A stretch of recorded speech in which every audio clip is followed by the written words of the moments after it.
কাৰোবাৰ নাম বাদ পৰিছিলে আত্মসহায়ক গোটৰ সদস্য আপোনালোকে সেই নামখিনিও দিব আমি যাতে প্ৰতিগৰাকী বাইদেউক এই আঁচনিটো দিব পাৰো ইয়াৰ পিছত CM ট্ৰিপলে অৰ্থাৎ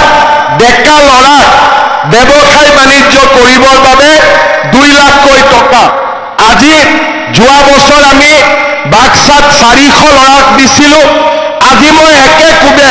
ডিসি কৈ আহিছো যে 400 জায়গাত 1200 লৰা ছোৱালীক বাক্সাত এই আঁচনিটো দিব লাগে আমি লিষ্টখন দি দিম আৰু লিষ্টখন অনুসৰি বাইদেউসকল আহিব সেই দিনটোত পইচাটো পাই গৈ থাকিব আৰু এটা কামত অলপ আগবাঢ়ি গলো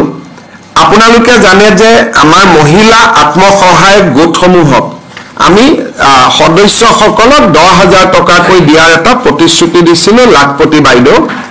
আৰু মুখ্যমন্ত্ৰীৰ আত্মনিৰ্ভৰ অসম অভিযান যাৰ জৰিয়তে এতিয়া ইন্টাৰভিউ চলি আছে আমি ডেকা লৰাসকলক 2 লাখ টকাকৈ দুটা ইনষ্টলমেন্টত ধন আগবঢ়াম এই লাখপতি বাইদেউ কোন সমষ্টিত কেতিয়া পাব আগষ্ট মাহত কোনে পাব সেপ্টেম্বৰত কোনে পাব প্ৰত্যেক মাহত 30টা সমষ্টিক আমি দি যাম আৰু মুখ্যমন্ত্ৰীৰ উদ্যমী আত্মনিৰ্ভৰ অসম অভিযানৰ পুঁজিও আমি জোনেল ভিত্তিত 4খন মিটিং পাতি আমি প্ৰদান কৰিম এই কোন সমষ্টিত কোনে পাব আমাৰ মন্ত্ৰীসভাৰ সদস্যসকলক মই দায়িত্ব দিছো ৰুটিনখন বনাবৰ কাৰণে তেওঁলোকে ৰুটিনখন বনাই দিব কিন্তু এই গোটে আঁচনিখন ৰূপায়ণ কৰাৰ বাবে আজি কেবিনেটে 1450 কোটি টকা অনুমোদন কৰিছে যাতে মুখ্যমন্ত্ৰীৰ মহিলা উদ্যমিতা আঁচনি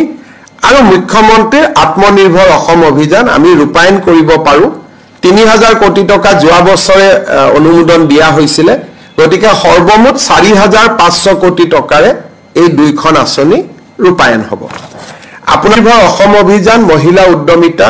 1450 এই বছৰ আমি অনুমোদন কৰিলো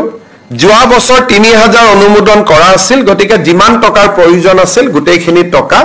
আমাৰ অনুমোদন হৈ গল দুইটা আঁচনি মিলি 3400 কোটি টকা লাগিব 4400 কোটি টকা লাগিব